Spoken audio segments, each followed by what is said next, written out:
Good morning, good morning. This is Miss JJ Diamond, Jacqueline Richardson, Deja, Jackie.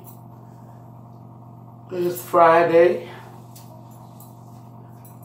the day before the weekend, holiday weekend, so y'all all be safe out there. Today I have some appointments on the outside, and I gotta be there by 10, and y'all know I'm on my podcast between 9 and 10. So, with that being said, y'all going on this ride with me getting together to leave the house. I actually had forgot about it. I guess I would have got up a little bit earlier, but I forgot about it. So, that leaves me getting ready now while I'm talking to you guys. Today, I don't have my scenery because I'm not on the balcony. I can't tell y'all, but the weather is it's warm. You know, that's what I experienced when I went out there earlier this morning. It's pretty warm. They was actually cleaning the lake today and spraying insect repellent out there to keep the bugs away. But that's pretty much it on my end here in Charlotte. But today I wanted to talk about when a person asks you for help and you choose to give them whatever you choose to give them, instead of giving them the help that they asked for. I want to talk about that today. Because a lot of people make that mistake. They think they know what the person may need. And if they don't know the person's life, they don't know what they need. You know what I mean? So, with that being said, you can't determine what a person's needs are until you ask them. And when you ask them, if you can't fulfill their needs, just be honest and say, I can't do it. You know, I've been on both sides of the table, and I'm going to tell y'all about that today. Everybody that do know me know that I was the most wealthiest in my family. Okay.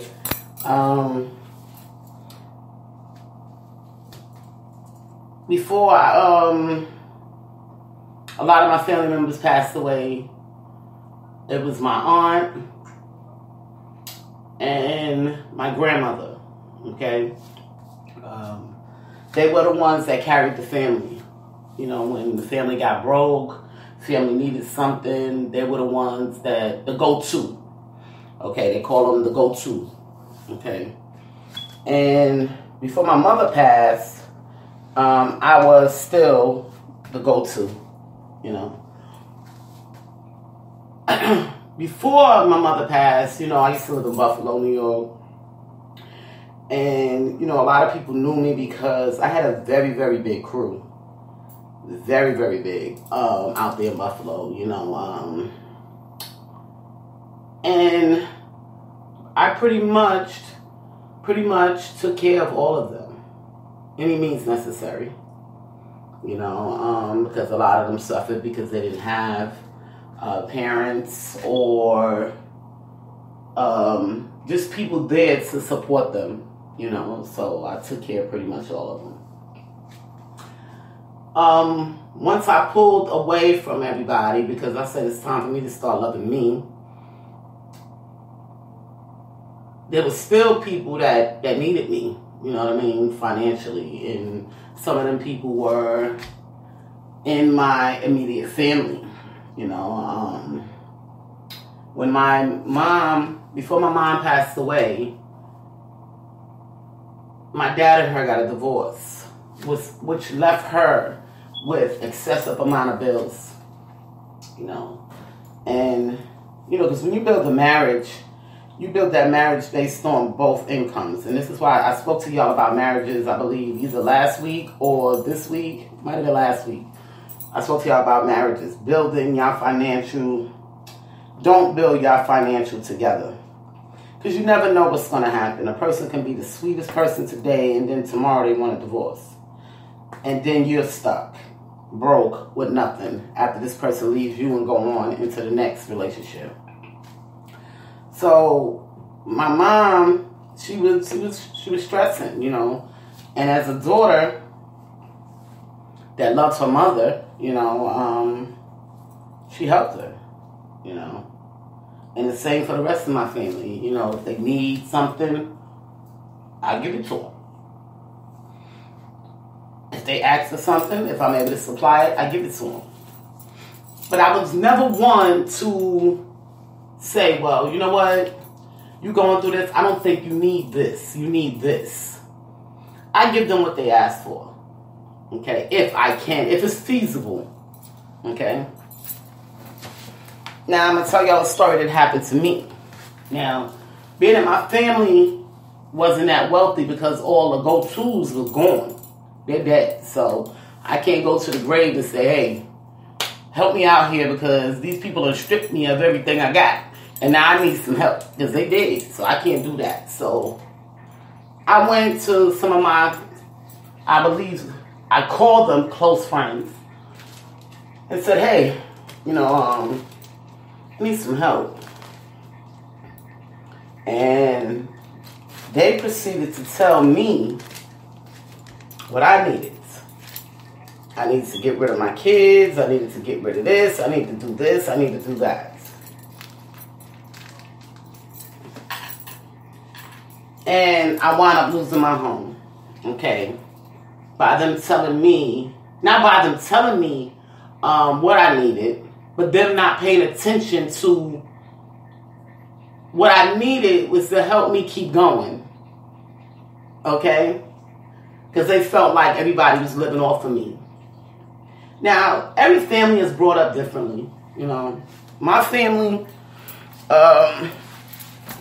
we are half Hispanic, half black. Okay? And in my family, we live more, how can I put it? We live like black people, but our standards are like Hispanic people. Okay? So, with that being said, if you were born in my family and you became the richest or the wealthiest person in our family, you ought to go too. Okay? And because that's who the family, we sit down at the round table and we talk about the problems of the family. And we work to protect our name. Okay? My family has always been big on that. I want to give love to all my family that's passed away. They was very big on protecting the name of the family. Okay? So, if a person in the family was going through something, we would fix it fast. That's how our family works. Okay? We're not going to hide it. We just try to get it fixed really, really fast. Now, back when my grandmother was coming, she was the head of the family. She would hide some things, and some things she just couldn't hide, That's just what it was. But we come together and work on the situation in the family. Now, that's how my people were brought up. And I know some black families that's like that, because their name is so strong that they don't want the embarrassment or people going out saying, oh, well, they didn't help this person, why, whatever the case may be. Okay. But then it gets to a point in life where God will put you in a situation where you can't help nobody. Okay? And that's what God did to me. But that was out of my control. It was nothing I can do. When God blesses me, I bless my people. And that's why I continue to get more blessings. However, people, they running their mouths. They don't know your life. They don't know your family standards because they wasn't there sitting at the round table with them. They was outside the door. So they don't know what really goes on in people's families and what they stand for. Okay? So like I said, I asked a few friends to help me out, and they decided to want to give me what they wanted to give me instead of giving me what I asked for to save myself. And then didn't understand why people start looking down on them, knowing that they could have helped me, and they didn't.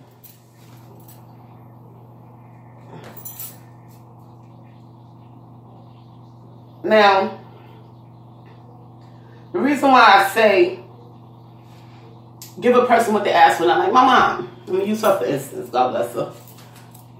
She had got cancer, and she would call me up, and she said, Jackie, she said, my rent need to be paid again, and you know I'm sick, and I'm like, Mom, okay, you don't have to go through all that. I know you got cancer, you can't do it, you trying to survive.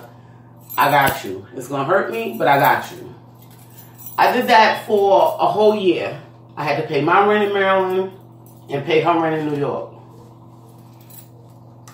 Then, when she got on disability, she'll call me and say, Jackie, I don't have no, they're going to cut off my cable.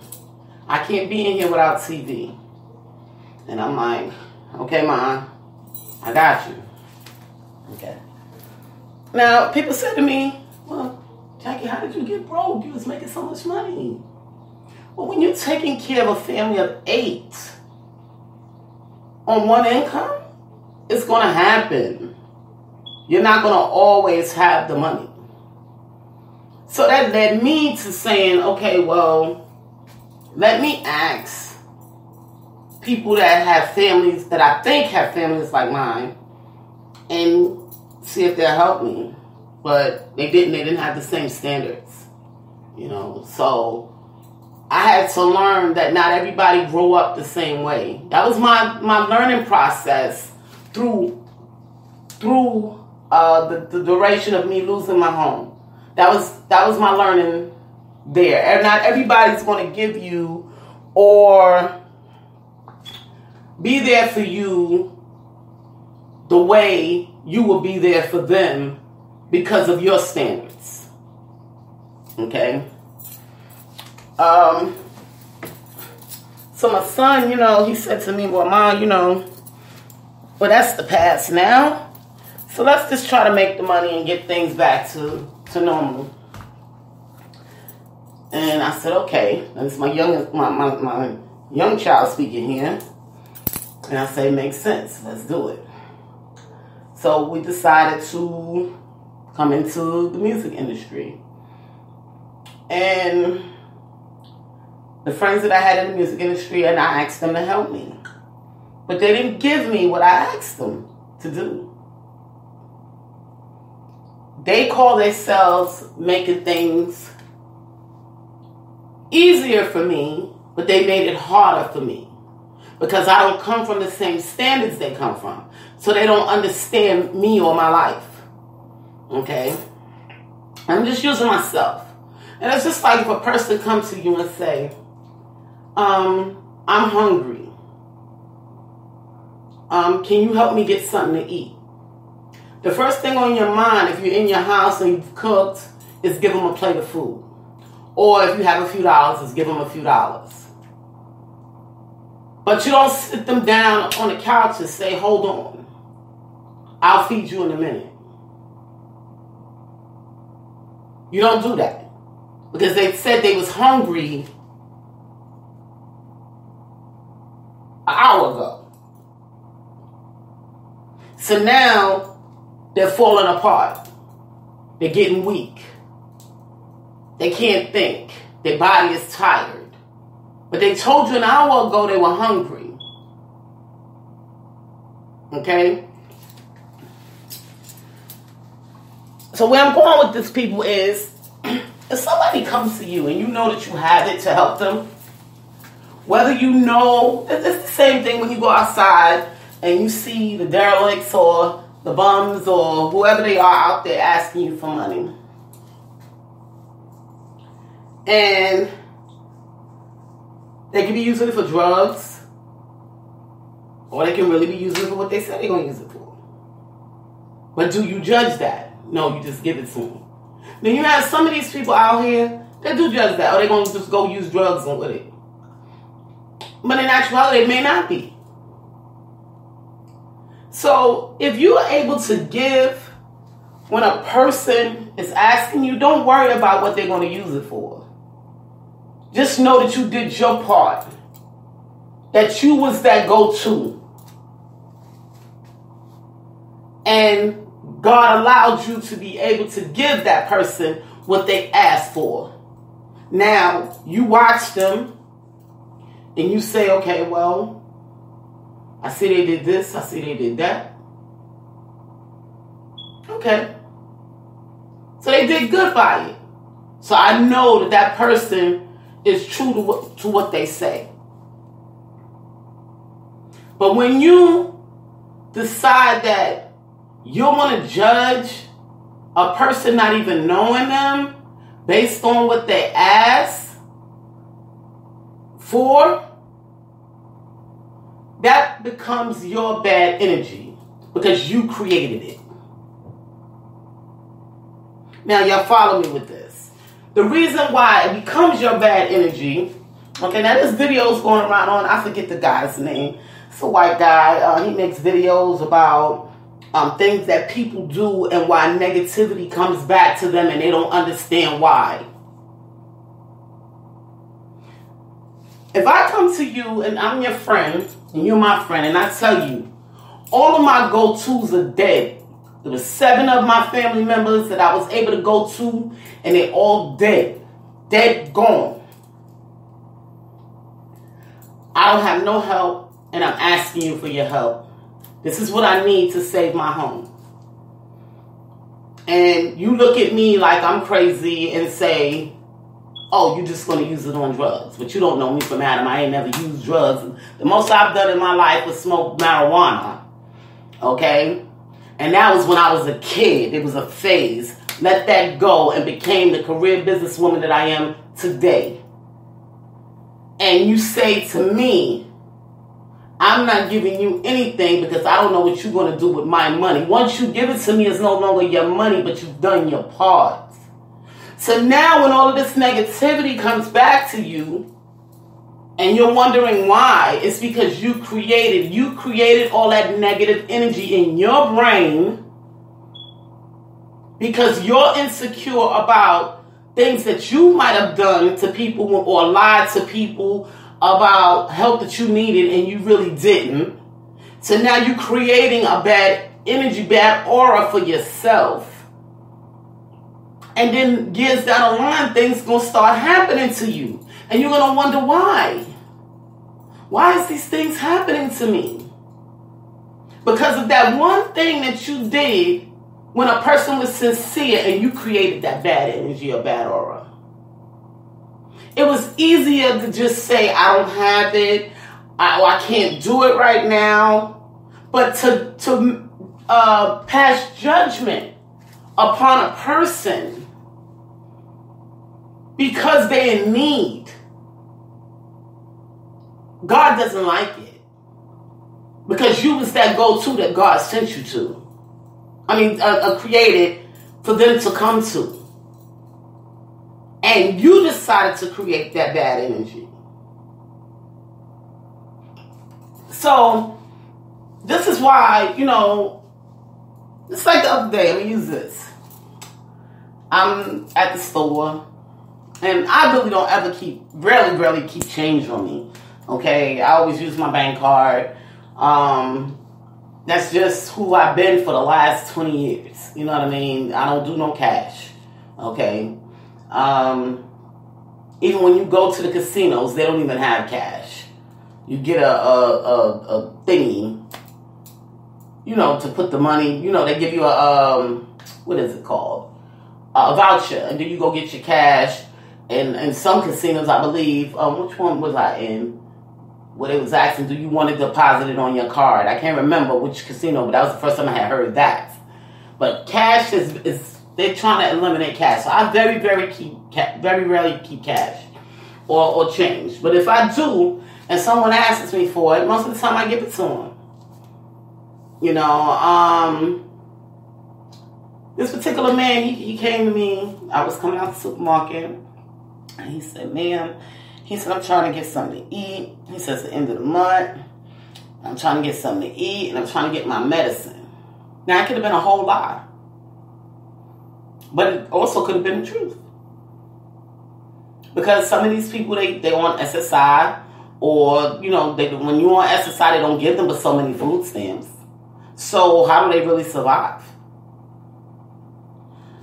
So we know that here in Charlotte, if you're an adult, you got to pay for your medicine. Adults don't get medicine for free even if you're poor. You still got to pay a $3 fee. Okay, so if this person has 7 medications and you got to pay $3 a piece, that's $21. Okay? Y'all follow me? So I realized that I did have, when I said, sir, I don't have no change, and he was like, well, you know what? Thank you anyway. He said, God bless you and be safe. And I got in my car and I said, let me look in this wallet of mine. And, because I got a whole bunch of junk in my wallet. I keep a whole bunch of stuff in my purse, period. That's just who I am, y'all. They used to call me a walking pharmacy because I have all these medications for my belly and for my allergies. So I always keep a bunch of junk in my purse. So I'm looking through my purse. I'm looking through my wallet, and I found 60 cents. And I said, I'm giving it to him. So I pulled over to him, and I gave him 60 cents. And he was so thankful. He said, God bless you, God bless you. And I said, the same month, I said, but you'll get closer to where you're trying to get to, And he was like, God bless you, God bless you. And I was saying to myself, like, if I would have thought like them people that hurt me, then I will be getting that bad karma and that bad aura. But I dug deep down in my purse and gave him what I had. And he didn't even know that I'm struggling too, but I'm not struggling trying to get medication to keep me alive. I'm not struggling to eat because I just walked out the market with food. So see, pay attention here. This is how you create your bad aura. You don't know how bad a person is really struggling. So with that being said, if a person asks you for something, if you're able to give it to them, keep that good energy. Don't go messing around in your mind with negativity because you don't know what this person really needed for. It could be the truth or it could be a lie. But it's not your choice to decide. And once you've given it to them, it belongs to them. And what they do with it, even if they lie to you, they're creating their bad aura. Don't nothing come out of when something good has been given to you and you misuse it, you create the bad for yourself.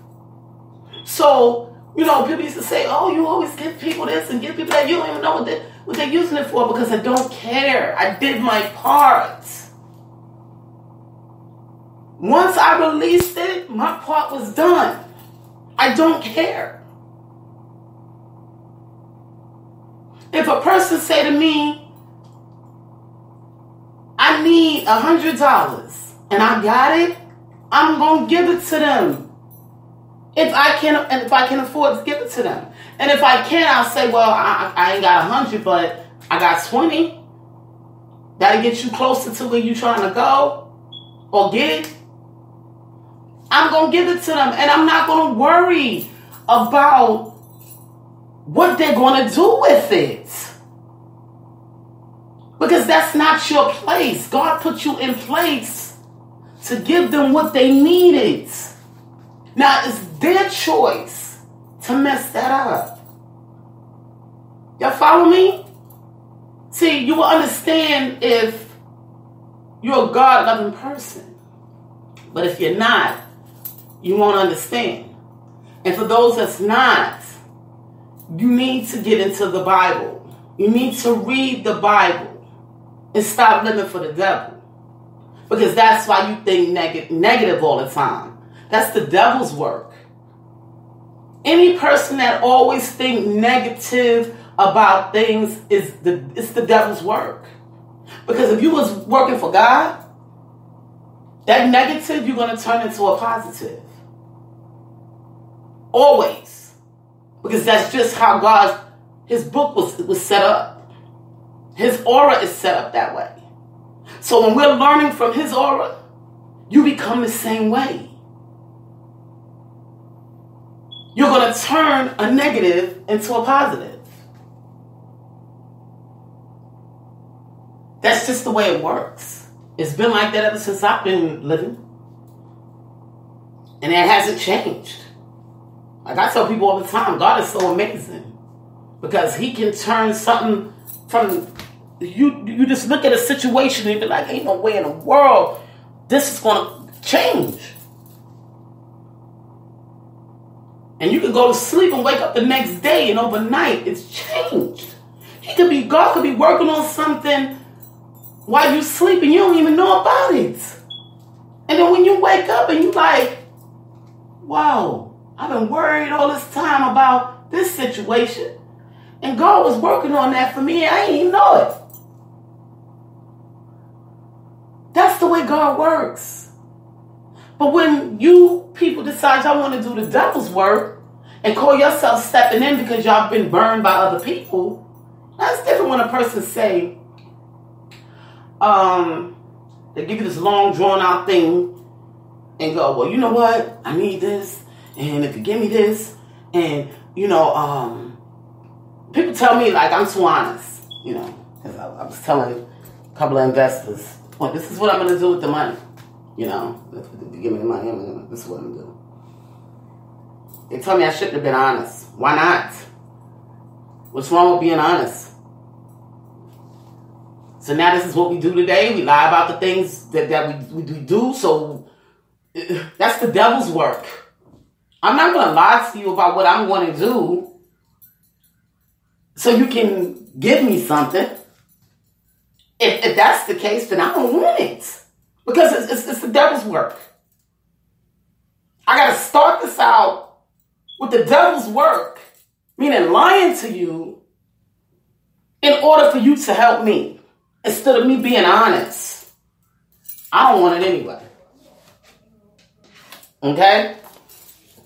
Because I'm not in the business of working for the devil and working for God. I've worked for God all my life. Even when I did bad, I had to go home sometime and drop to my knees and ask God to forgive me. Okay? So, you're not going to make me lie to you or portray to be something different in order for you to help me. Because in the end, they fold.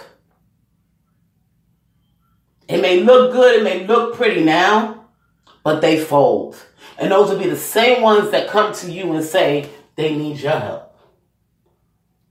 And then when they need your help, you say, okay.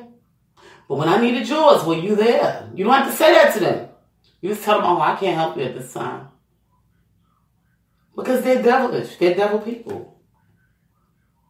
That's how you deal with those type of situations. Now, if they keep demanding that you help them, after you told them no, then that's when they're becoming a bully. And then you can do what you want to do and how you want to do it to make them see that you could be a bully, but I could be a bigger one. See, I was always good with that. These bullies, they come along and they want to mistreat you, talk about you, make you look bad, and then you step on them, and then you become a bigger bully than them, even though you're smaller, and you show them what it feels like. That's why a lot of people did like me and love me, on the streets, because I'm one that don't take no mess. You know what I mean? even in this industry, I don't care who you are. If you think you're going to bully me and you're not doing what I asked you to do for me, I'm going to eliminate you. And that's what you have to do to people. Eliminate them so they can see the facts of what they've created. The drama that they've created. Not you. Like I had to tell somebody recently about my book, that boxer. They in the book, and they was like, well, why would you write that in the book? And I'm in the book, blah, blah, blah. Well, you know what? This is what I said. I said, well, it's true. And you created it. You are a creator. A creator of drama. And I used it because you created this drama in my life.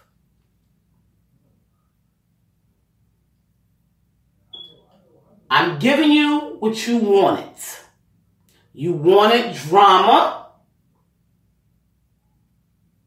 You wanted to be an actor or a character. So I'm giving it to you. They didn't understand what I meant. They were so angry. Oh, you devilish. You didn't. No, I'm not. This is what you created in my life. So when I talk about it, it's my life. So if you want people to talk good, if they decide 20 years from now to write a book or make a movie, and you are part of it, and they put the negative out there, they put the negative out there because that's what you created in their life. So when you step into people's lives, think about what you create. Think about the character that you play in the chapter in their life. Even if you had to step in to help them or whatever the case may be. But just think about the part you played. I tell people every day my life is like a movie because I got a lot of characters around me. Whether y'all know it or not. And if I write more books, y'all learn about these characters. But I gave them what they wanted. You like drama. This is who you are. Now, when I step into people's lives, I try to step into people's lives with love. So if they decided to write about me and talk about me, they got good things to say. Okay, they might seem once or twice when I had to act up because another person acted up. But all they can say is, well, she was defending herself. But it's not going to be a whole chapter based on your drama. Y'all see where I'm going? You can't create something and then be ashamed of it later. This is what you've created. How can you be ashamed of what you've created? Now, if you would have helped them the way they told you to help them, you might have created something better. But this is what you created, and now you're mad. How can you be mad when you created it? So this is why when people ask you to help them in a certain kind of way, whatever the situation may be, you take time, sit down, gather your thoughts, and you figure out whether or not you're willing to help them. Or if you can help them. Before you jump out there and help them and then you're miserable doing it. Or you can just say no. Or you can just help them and let it go. But you don't pass judgment on people because people have passed judgment on you, or you've passed judgment on others, so you decide you want to continue to pass judgment on people. You can't do that. Because that judgment is going to come back to you. Because people are always watching. Always. Even when you least expect it, somebody's watching. That's why if you're going to be, let's always tell people, when you build your character, build a good one. Because you never know who's watching. You just never know.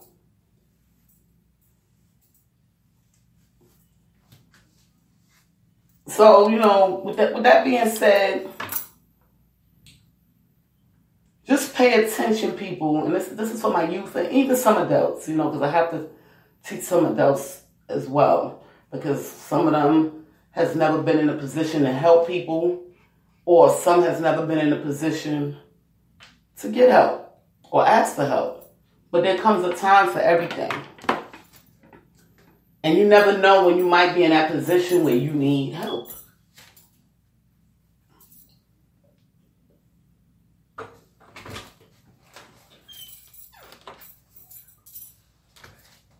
You just never know when you might be in that position. And you want to keep it godly.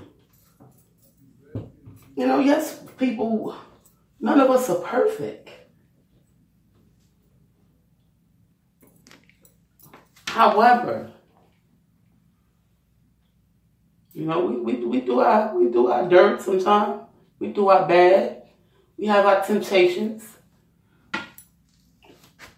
And this is why we pray to Jesus and God to help us get stronger. I did one of the little TikToks that said I need a little bit more Jesus. I do, because when I hear music, I want to dance. I have this thing where I got to shake my body. They say that that's sinful.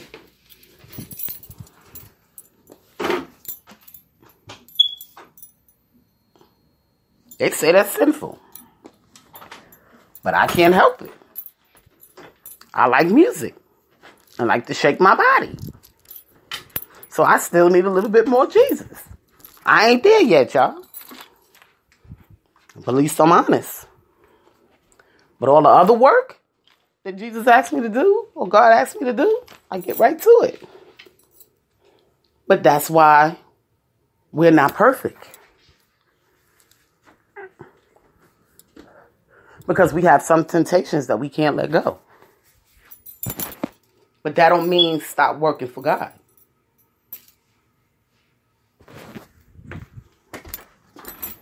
You try your best with all temptations that come at you. This is what we do. We fight and fight until we can get rid of some of them temptations. And those that you're good at, you stick to it and you fight. Once you get used to one, you start working on another. And that's the way it works. Everything takes time, but you have to start somewhere. And you do it one thing at a time. And people are like, oh, how you stop drinking? I woke up and told myself I didn't want to drink no more. I didn't like the way people was telling me how I was acting when I was drinking. It didn't feel good. People say, oh, you forgive too much. I'm not forgiving them for me, for them. I'm forgiving them for me. To get that mess off my back. So when I go to bed at night, I can sleep in peace. Two wrongs don't make a right. So just because one person does something and you feel like you want to retaliate, don't always mean you got to retaliate. Because they're going to get what's coming to them regardless. So you do the opposite. And continue to do right.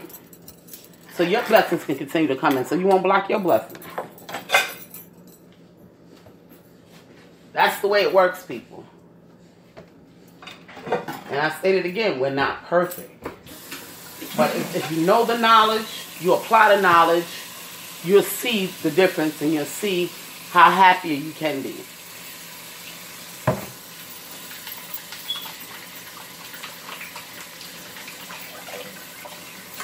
And some of us still have a lot of work to do. Even when they're grown, some people that's grown still have a lot of work to do. But we want to teach y'all kids young, so things will be a lot easier when y'all get older. And maybe one of y'all will become just like Jesus. Perfect. It's a learning process, but you'll get there. And you may do better than the leaders that's teaching you. And that's why we teach. We teach to create leaders, not followers.